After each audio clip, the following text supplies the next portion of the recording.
Gute Freunde kann niemand trennen.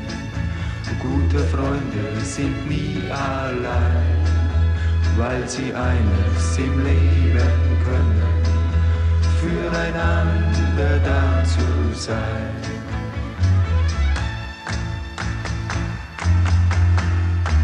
Lasst uns nicht lange reden, wir tun, was uns gefällt.